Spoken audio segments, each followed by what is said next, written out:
Hot Springs Village Inside Out is a closer look at the greatness of Hot Springs Village, Arkansas, and the surrounding areas.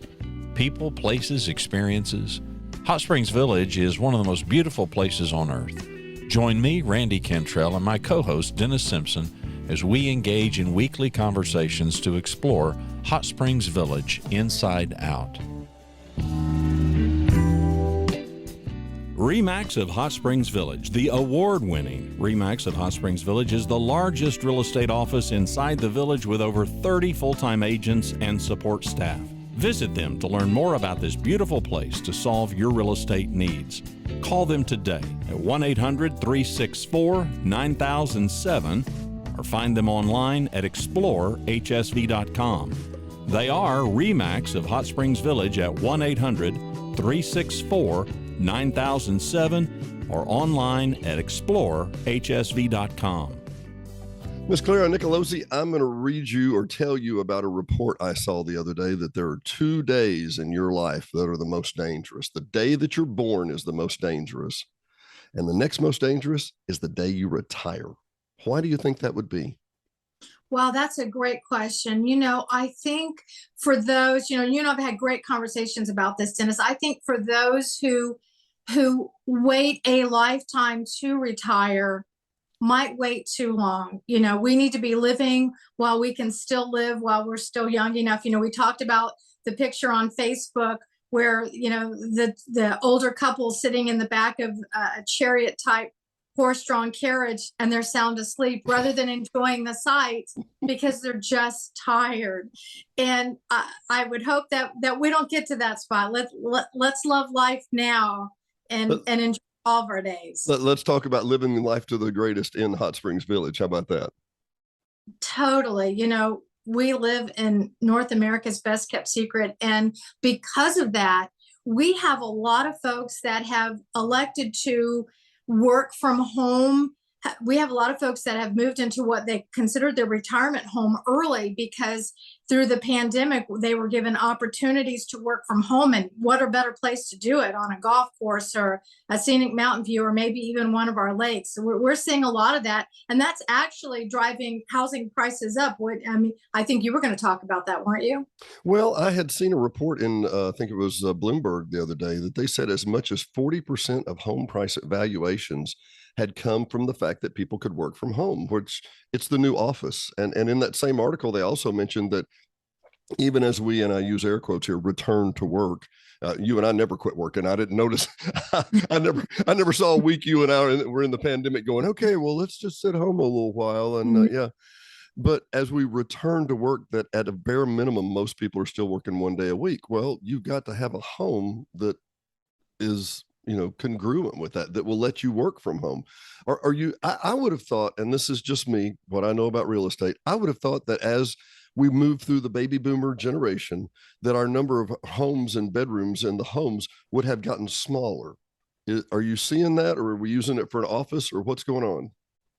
I think you're seeing a combination of things. I think those with large families still want large homes to be able to entertain and house their entire family. I think there are those that are in the downsize and they don't want to have to clean that 4,000 square foot home. I think you're seeing a combination. But when you talk about housing prices going up because of the pandemic or because of folks working at home, I think it circles back and it works very well with that person or that couple that decided not to retire, was able to work from home. So now I can work from home, that home that I was going to retire to, and now I can make it exactly what I want. Now I can get the flooring I want. I want these new countertops. How about let's upgrade these appliances? Let's do the things to the house. And I think that's driving some of our housing prices, is to get exactly what we want, because this is where we're going to be. We're going to work here our 40 hours or whatever a day, a week, and we're going to live here. So I want exactly what I want. And as Miss Pat would say, Miss Pat Bellier, we would joke and say, well, this is our forever house. We're staying here forever. And Pat says, no, one of you is going to leave before the other one. We just don't know which one.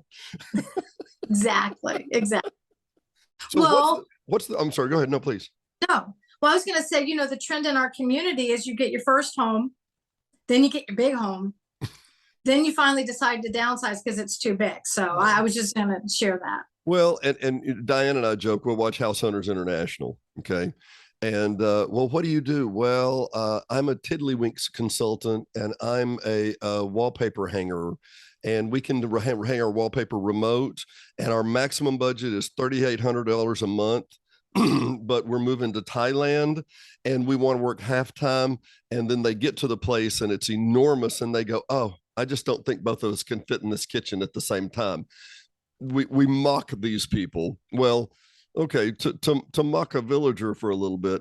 Well, we're going to buy that 4,000 square foot house on the lake that's 2,000 on the top, 2,000 on the bottom. And when the kids come, they're just going to stay in the bottom.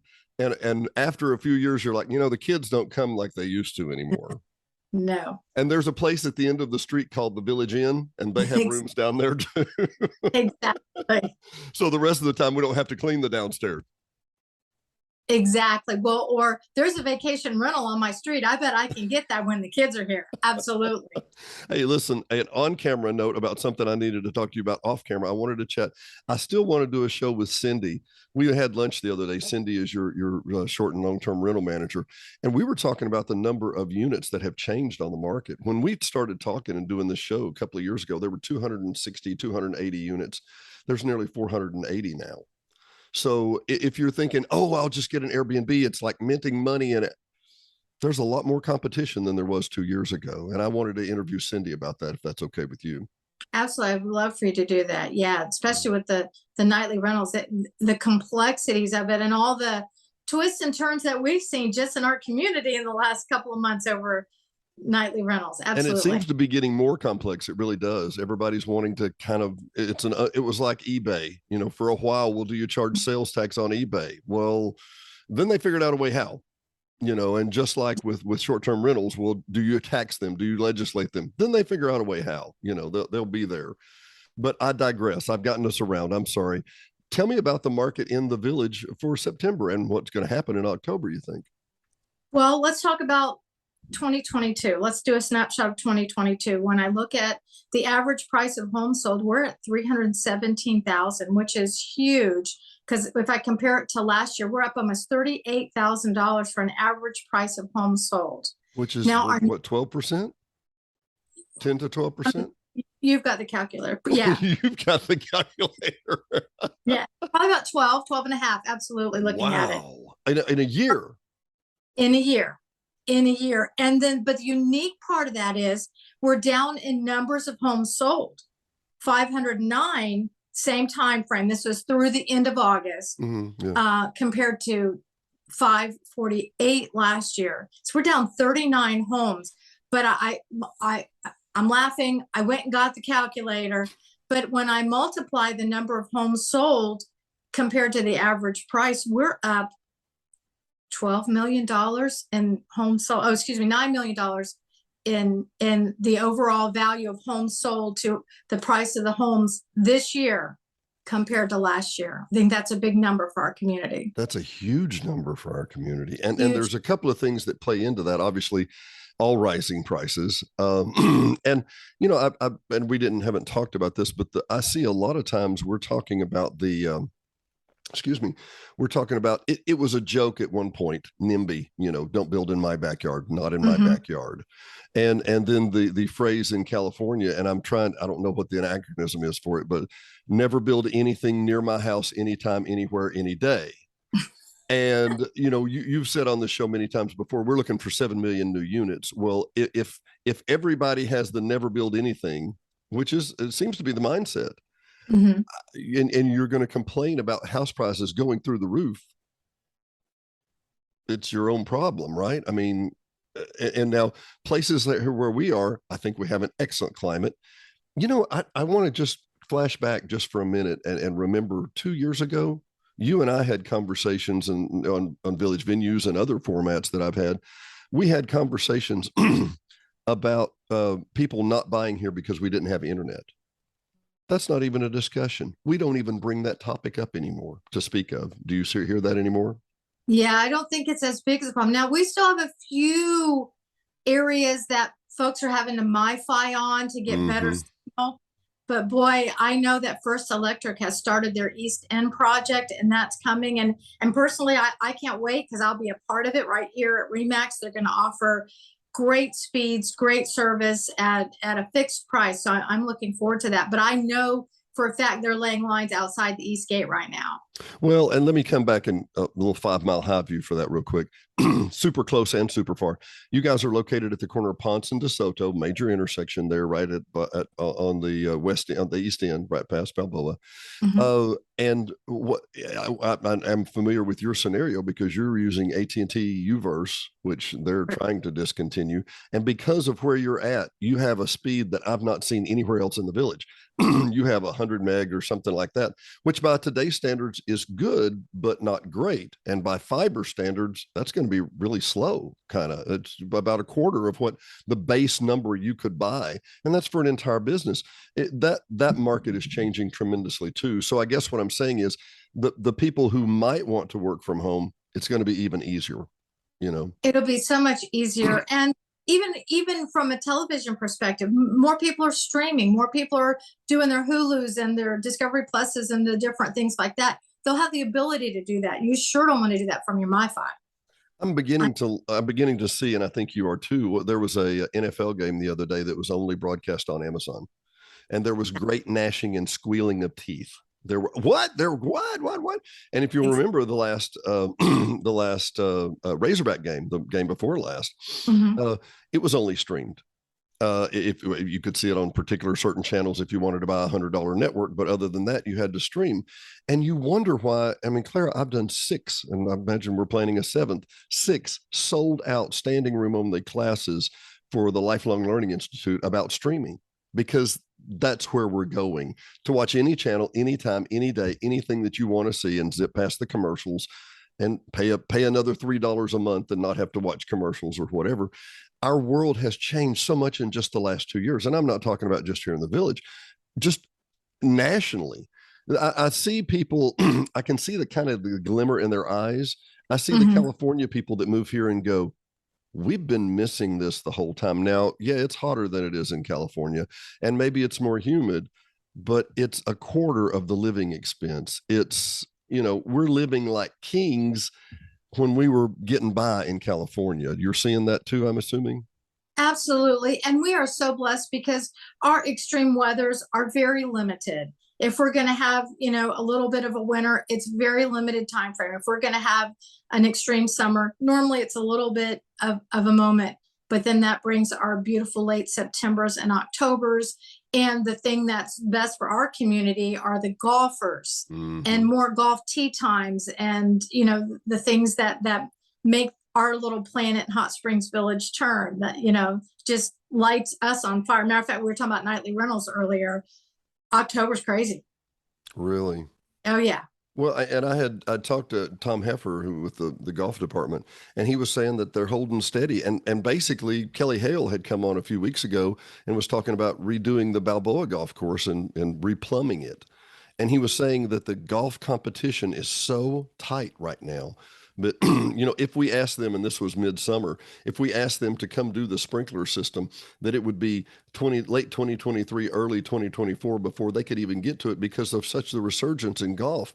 And during the pandemic, it was one of the things you could get outside and do as opposed to sit inside and watch YouTube or whatever, you know.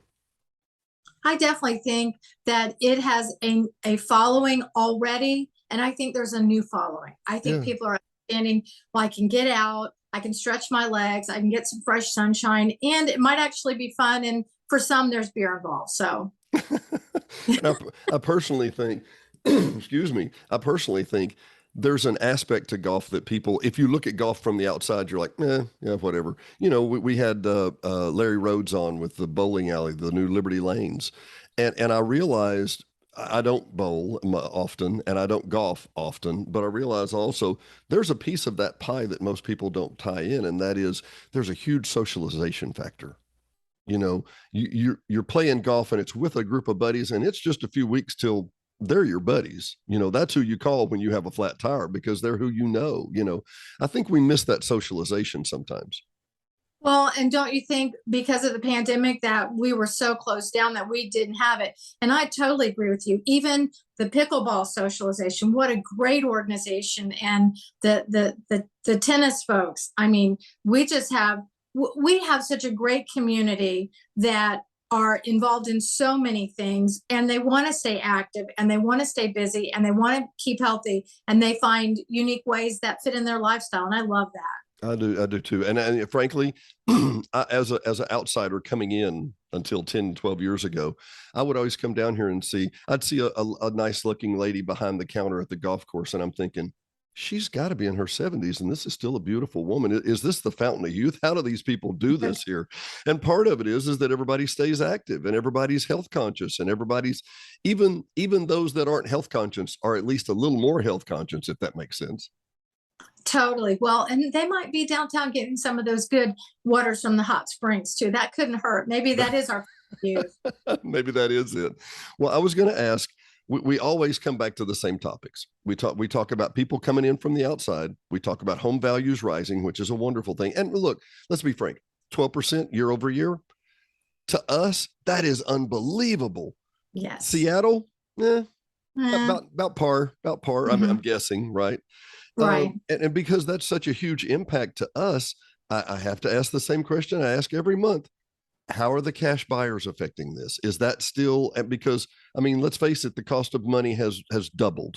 Now, it was at unbelievable lows a year ago, but it's gone up significantly. How is that affecting us? I still see a lot of cash buyers. I mean, we still are in that unique community where we do have cash buyers, but we still have folks that are smart enough that do want the loan, that they've shopped it around, they've looked for their best value. They might be using their VA now. They might be looking for some type of buy down. We've got very educated, creative buyers, so we're seeing a little bit of everything. What? And I know you don't have a crystal ball, but if you did have a crystal ball. Well, if I had a crystal ball, I would hope that next year continues on the same track as this year. I think new construction is going to continue in force. We've seen a couple of new builders building one or two homes that are really trying to see if they can make a go of it here. Interested to see how that turns out, because now we're starting to see some of those mid-late year 2021 homes come to completion and people start moving in. So we're starting to see some of those houses get built. I think our prices, it's an election year, I think our prices will remain the same. I mean, meaning interest rates. Yeah. I think our interest rates will remain the same. And I'm thinking, I don't think our market's going to tank too much. I think we're trying to find our new normal right now. Yeah. And I have heard other people talk about normalizing the market. And, we may have a 10% change. Okay. And I mean, 10% down overall values after this rise that we've had, which is for us has been meteoric. On the West Coast, they have 20 and 30%. That's going to hurt a lot more than 10% is. And I see where you're going. I think we're on that same trajectory. And to be frank about it, 8 months ago, 9 months ago, building homes in the village was shooting fish in a barrel. You couldn't miss. There was no way to not hit. Now, as interest rates rise, they're walking more of a thinner line, I think they are, but I think they're still happening at the same pace. I think now some of those crazy busy builders over the past 2 years, I think they're still booked. I think builders are trying to fill up their itineraries for next year, so they have their builds lined up. I mean, I think it's going to continue at the same pace. Wow. With a few new boutique builders, ones that haven't been here in the past, starting to build a home or two. So I'm happy with that. Well, yesterday we own a property over on Toro Del Mar. Mm-hmm. And yesterday the property right beside us listed for literally double what they bought it for 2 years ago. Oh, yeah. And, to which makes me think, do I want to let go of mine? Right. But that's the question, nonstop. But I think we're even seeing this come into townhomes that are finally finding a real bit of traction. That, let's face it, in many areas, the townhomes weren't the top tier. They were maybe not the stepchildren, but they were a tier down, Right. And to see those prices really elevate, what do you think that says? Well, Well, I think that's indicative of our market, though. I think if the homes are selling and there's not enough homes, then that moves into the townhome market traditionally, and then that moves down into lot sales. And we've seen that without a doubt over the last 2 years. And I don't see that moving at all. I mean, we listed a townhome literally on Tuesday and it was sold on Wednesday. I mean, they're happening that fast in the townhome market at numbers that I would have never thought of. I mean, that's the beauty of it. We're finally seeing value. You know, things like the Townhome Association, the numbers were stagnant for 10 years. You know, they didn't move at all. And if you wanted to sell, you just sold at the price point that you were going to be able to get. Now, those prices are finally starting to represent what's in that townhome, the value of that townhome. And I think that's a great place to be. Yeah, I think that is a great news. Okay, so we've covered all these things. We had generally discussed what we wanted to discuss. I'm going to throw a curveball at you, but I think I know the answer. You ready? Ready. The POA buys the reserve properties, or so many reserve properties. Your spin on that? I'll give you a second. Well, I personally believe the reserve properties need to be taken care of. They need to be loved on. They may have future purposes. And especially if any of the reserve properties already have a purpose, that we don't want to lose that purpose. And I think some of the reserve property that you're referring to is part of the spillway between our lakes, part of our drainage system to get from one lake to another. And I believe one of our walking trails. I mean, if Cooper and the POA could come up with a reasonable price and we can hold on to some of our assets, I think it's a win-win. I think if we had the Wayback Machine and the crystal ball Wayback Machine, I think that we should have looked at the Cortez Beach issue, which was a beautiful purchase, and these people are doing a great deal to it. I mean, it's going to be beautiful. I think had we had a crystal ball to look back and see that such a scenario, the POA maybe should have picked that up and started this process. My point is, it was inevitable. Unless you wanted, I'm looking literally down the lake right now at the Los Logos area. Okay. Right behind El Jim's, El Jimadores, was a beautiful piece of land that went right down to the lake. I'm sitting with Jeff yesterday and we're having lunch, and he said, "Boy, I'm really glad the POA bought this reserve property. You know, that no, they weren't going to move that big sewer line under there." And I'm like, "Well, yeah." I mean, it didn't even dawn on me. And then I looked at him and went, "Oh my God, this is lakefront property." Yes. You could have built a home behind El Jim's, made the POA move that sewer system, lost the hiking trail completely. There you go. Some of these properties, I don't think people understand just how absolutely dire we had to have that property. And I don't think Cooper held us over a barrel for the price. I think it was a fair price, wouldn't you? I think it was a very fair price. And you were talking about your crystal ball about, you know, all the land prior to this, you know, back before Cortez Beach sold. You know, our POA was in a different position. We were under different leadership. We were under different scrutiny. We've got new leadership in place. We've got people that are forward thinking, that have a cadre of people around them that are helping them through this process. And they are seeing the value of what Cooper is offering. And that's all we could ask for. Yeah, that is. And I want to make note, Pam sent out that press release, what I thought was wonderful. She did a great job on that. But she also quoted Kelly at the very bottom of that, Kelly Hale, who said, we've nearly saved enough this year through efficiencies to pay for the land that we're talking about. And people don't want to hear that. Well, you said you weren't going to use those dues for blah, blah, blah, blah, blah. If we can save that much money and still do the right thing down the hill, I'll tell you what, had we lost the Cedar Glades walking trails, there would have been gnashing of teeth and wailing. That's such a beautiful area. People that don't even live here are nuts about that area. And people it's that daily. Yeah. And it's typically, Diane and I are in a stressful time of business year because it's CPA tax season, blah, blah, blah, blah, blah. So on a Tuesday or a Wednesday, she'll come home 6:30 or 7 after having worked 9 or 10 hours. We'll go to the trail system, walk from one end to the other, come back down, walk over to I think that's Mail Route Road, over to the Balboa side, and then walk back, go across the street to the Beehive, get a couple of tacos. And it feels like we've had a 2-hour vacation. We've just gone to a completely different world. Nobody's screaming and hollering. The phones aren't ringing. Nobody's got a printer issue, blah, blah, blah, blah, blah. And it's visiting Eden for just a couple of hours, you know? Absolutely. And we have all of this right here at our fingertips. Literally under our toes. Literally under our toes. Good. Clara, as always, it has been an absolute delight. I'm going to grab Cindy and say something to her about that. Because I've seen so many new Airbnbs come on, and people contact me and say, hey, listen, I want to do an Airbnb. And I'm like, caveat emptor, be careful here. It's not like the market was 2 years ago. I'm sorry, I interrupted you. I said, absolutely. Yeah, it's different. And as somebody asked Diane one day, they said, what does Dennis do? She said, well, he works on Airbnbs. And they were like, yeah. She said, no, it's a lot of work. It's a lot of work. It is. Yeah, I'd love for you to talk to Cindy about that. And I'll be frank, I don't see how Cindy does it. That's a lot of work. Well, fortunately, she has help now. We actually had to hire a full-time reservationist just to take reservations on the phone, even though it's an online platform. So she has help. Oh, no. I want that to sink in a minute. We have an online platform and we had to hire a person to help people because I got it. No, and it's that busy. Congratulations, exactly. By the way. For Hot Springs Village Inside Out, I'm Dennis Simpson. She is Clara Nicolosi, and we will see you next time.